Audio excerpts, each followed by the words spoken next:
She told her Uber driver, "My boyfriend's so dumb, I've been cheating for months and he has no clue." The driver was my cousin. I exposed her to everyone and her life imploded. I, 28 male, and my ex, Jessica, 26, and I had been together for 3 years, living together for 1. I thought we were solid. Not perfect, but solid. She worked at a marketing firm downtown, went to church every Sunday with her family, posted those couple photos everyone rolls their eyes at. You know the type.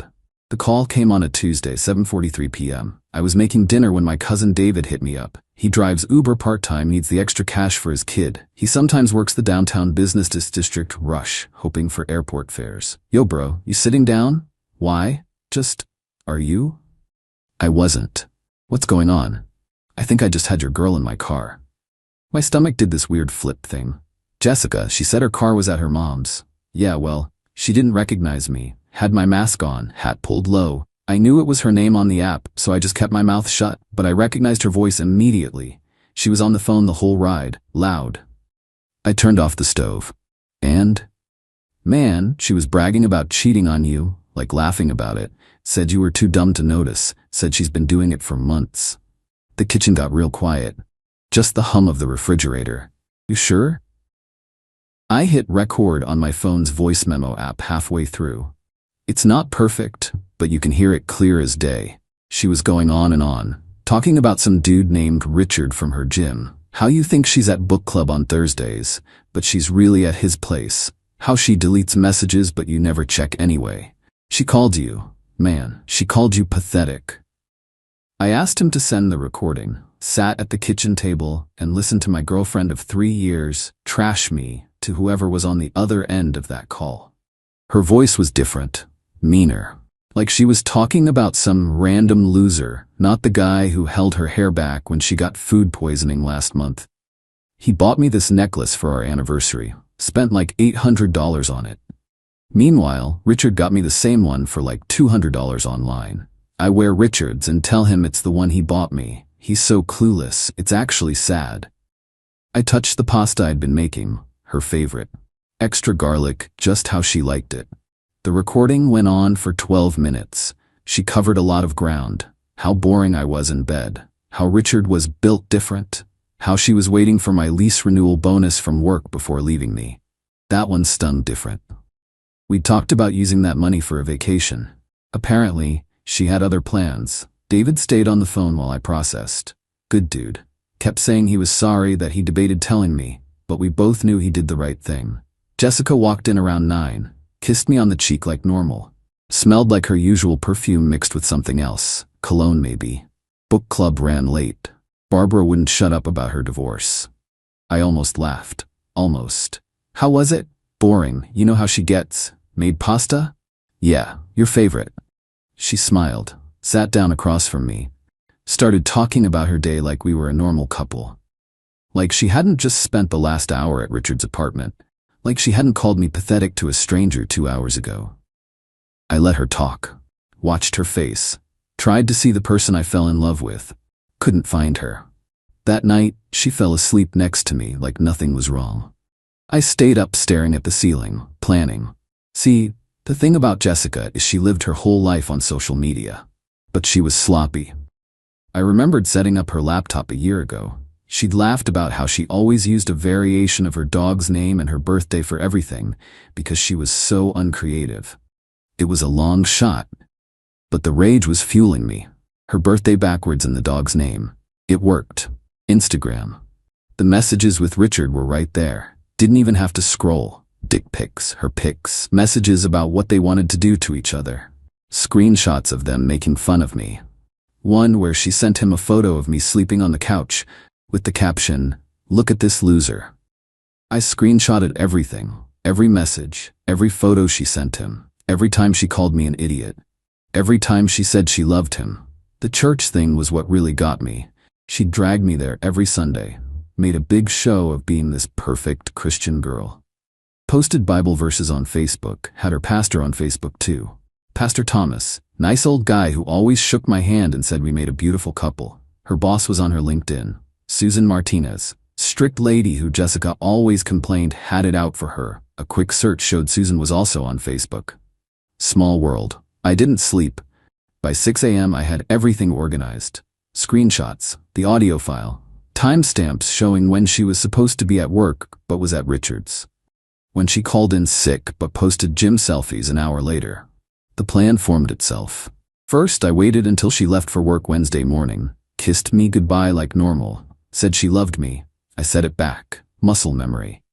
Then I started packing, not everything, just my stuff. Left all the gifts I'd bought her, especially that necklace.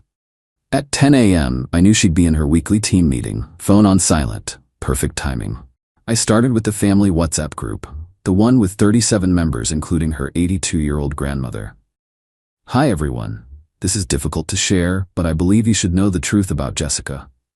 Then I dropped everything. Every screenshot, the audio, all of it. The typing indicator started immediately. Then stopped. Then started again. Her mom called me within 3 minutes. I didn't answer. Her dad texted, "What the hell is this?" Her sister, "OMG, is this real?" Her grandmother. Then I moved to Facebook.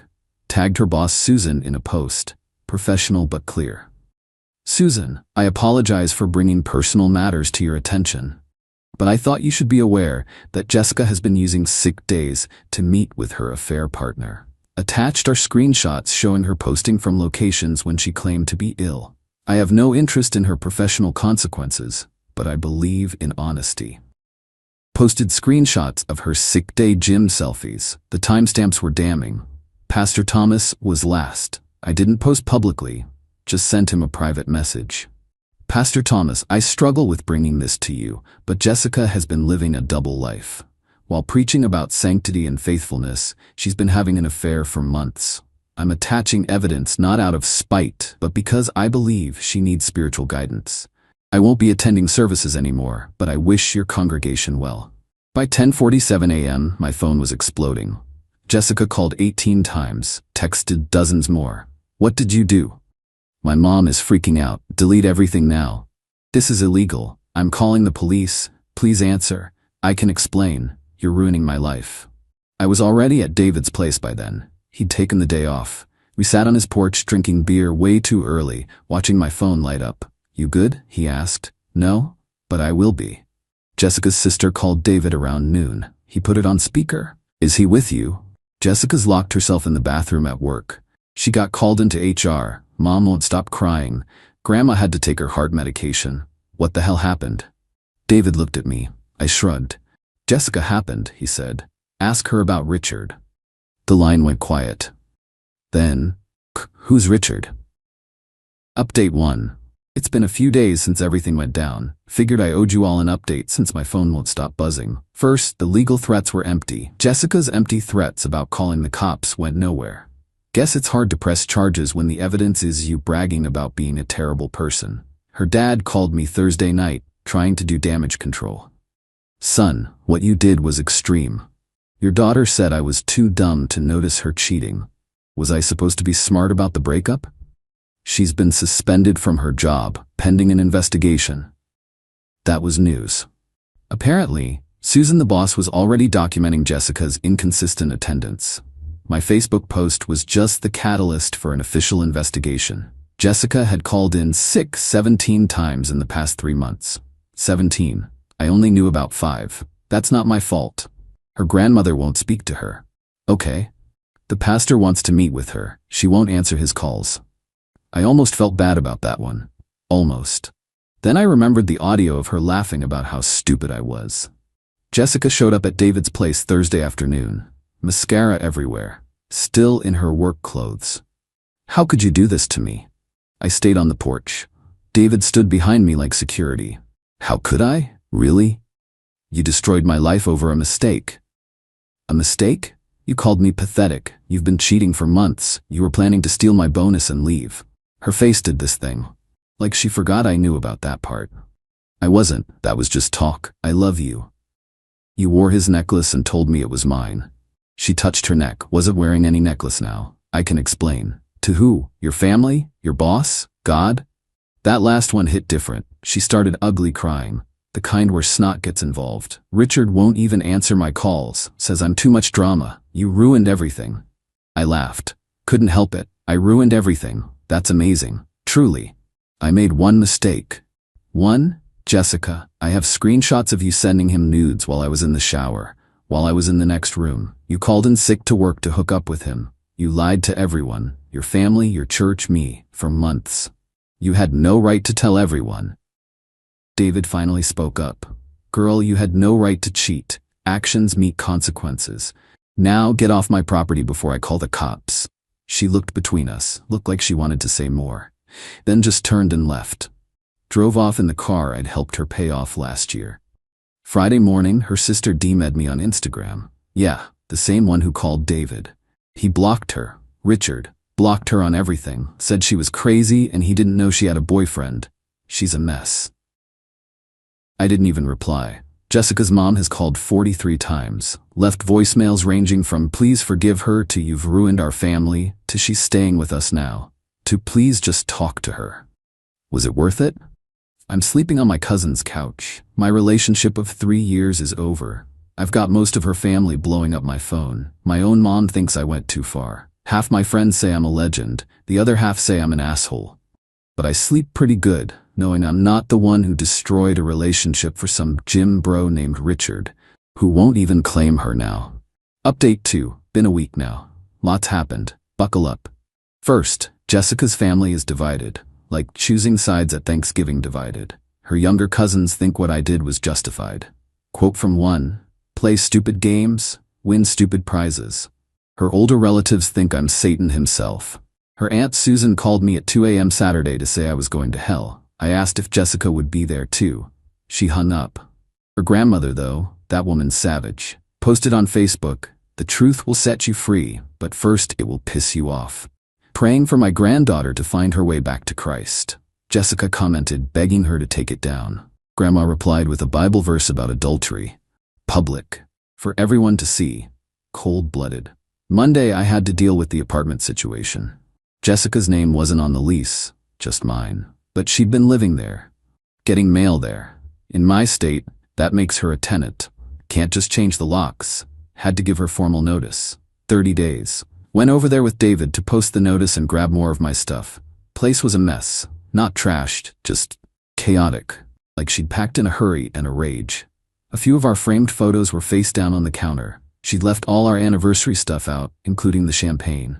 The pasta I'd made her was still in the Tupperware. Moldy now. Symbolic.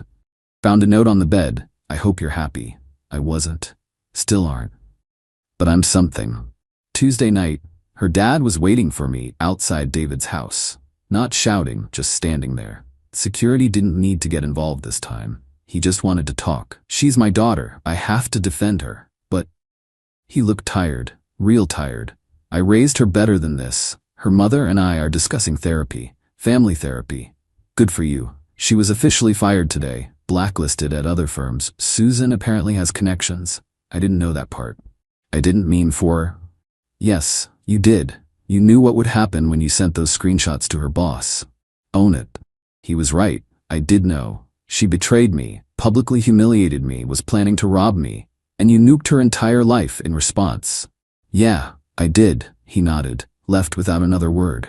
Wednesday was interesting. Remember that WhatsApp group? Still active. Jessica's cousin Joseph started sharing his own stories. Turns out, Jessica had borrowed $500 from him last year for car troubles. Same week she posted about her weekend trip to Miami. With friends. The floodgates opened. Other family members started sharing their own Jessica stories. Money borrowed and never returned. Lies about why she couldn't attend family events.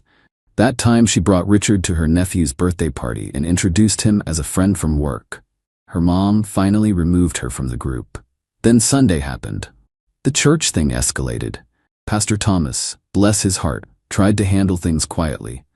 But Jessica showed up, apparently trying to apologize to her parents in the foyer. Word got around fast. A woman named Barbara, who runs the women's ministry, took it upon herself to make Jessica an example. During her announcements, she gave a whole speech about wolves in sheep's clothing and the importance of living your values, not just preaching them. Everyone knew who she meant. Jessica's family got up and walked out mid-service. Pastor Thomas called me that night. I tried to stop it from becoming a spectacle. This isn't how we handle things. Not my circus anymore, Pastor. I know. This has caused a real rift in our community. Great. Now there's church drama too.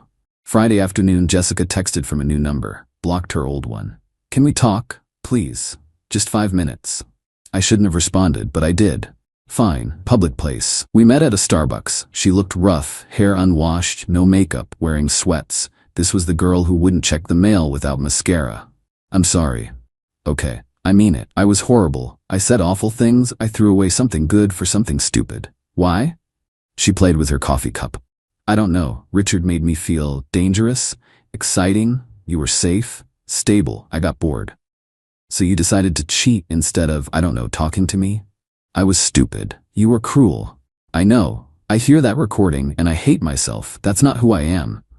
It's exactly who you are. That was you, Jessica. Not drunk, not coerced, just you talking shit about someone who loved you. She started crying again, quietly this time. My life is over. No job, no apartment, my family's split, church friends won't talk to me, Richard ghosted me, even deleted his Instagram. Okay, that's it, okay? What do you want me to say? That I forgive you? That we can work it out? I listened to you laugh about how pathetic I am. I can't unhear that. I didn't mean it. You did. Every word. You meant it all. She left after that, didn't finish her coffee, got a LinkedIn notification that night. She'd removed our relationship status. Final nail, I guess. Final chapter.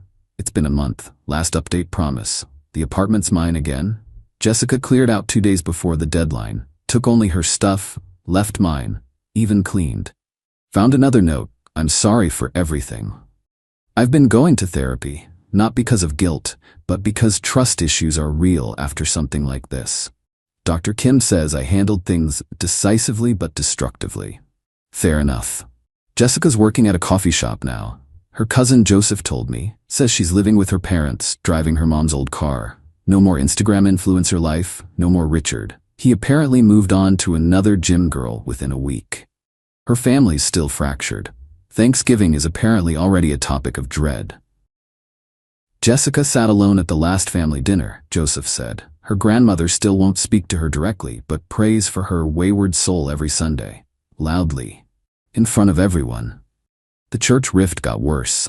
Barbara, the women's ministry lady, started her own Bible study group, took a dozen families with her. They meet at someone's house now, talk about moral accountability. Pastor Thomas, aged 10 years in a month, sent me a card saying he's praying for healing for everyone involved. Good man. Jessica's ex-boss Susan reached out last week, wanted to clarify something. I didn't fire her just because of your post. I fired her because when confronted with the attendance records, she lied. Then when shown the evidence from your post, she blamed everyone but herself. Then she threatened to sue for harassment. The public post was the tip of the iceberg of her character. That tracked.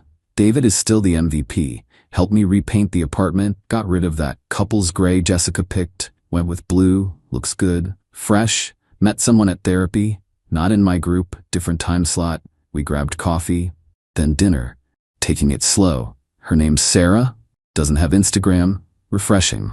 Jessica tried one more time, showed up outside my work with a letter. Security has a photo of her now, so they called me down. Just read it, please, then I'll leave you alone forever. I took the letter, 3 pages, front and back, read it that night. She blamed her upbringing, her ex, her anxiety, her fear of commitment, everything but herself for the first 2 pages. The last page was different. I destroyed the best thing in my life because I was selfish and cruel. I became someone I don't recognize. Someone who could laugh about hurting the person who loved me most. I don't ask for forgiveness. I don't deserve it. I just wanted you to know that you didn't deserve any of it. You were the best part of my life, and I threw it away for nothing. For someone who didn't even want me. I have to live with that. I have to see my grandmother's disappointment. My family's shame. My own reflection. That's my punishment. I'm sorry I made you feel worthless. You're not. You never were. I kept the letter. Not sure why. Saw her at the grocery store last Sunday. Different aisles. Made eye contact. She looked like she wanted to approach. I turned down the cereal aisle. Some bridges are meant to stay burned. People ask if I regret going nuclear. If I do it differently. Maybe. Maybe not. I could have just left. Let her keep living her double life. Let her family think she was still their perfect daughter. Let her keep her job, her reputation, her image, but she made me feel worthless, small, stupid, for months. While I was planning our future, she was laughing about me with another man. While I was working overtime to afford that necklace, she was wearing his. So yeah, I burned it all down. Made sure everyone knew who she really was. Cost her everything. Cost me too, though. Lost friends who thought I went too far. Lost sleep wondering if I'm the bad guy. Lost the ability to trust easily, but I kept my dignity, my self-respect. And in the end, that's worth more than a relationship built on lies. David said something that stuck. You didn't ruin her life, you just stopped her from ruining yours. I think about that a lot. Anyway, that's it. No dramatic reunion, no revenge gone wrong, just two people who brought out the worst in each other and the aftermath of mutually assured destruction. Learn from my mess. If someone shows you who they are, believe them the first time. Don't wait until they're laughing about you to an Uber driver. And if you're gonna cheat, maybe check who's driving. Peace out. Edit, since some asked, yes, David got a massive tip. And yes, I'm still in therapy. And no, I don't recommend anyone handle betrayal the way I did. But I'm not sorry I did it.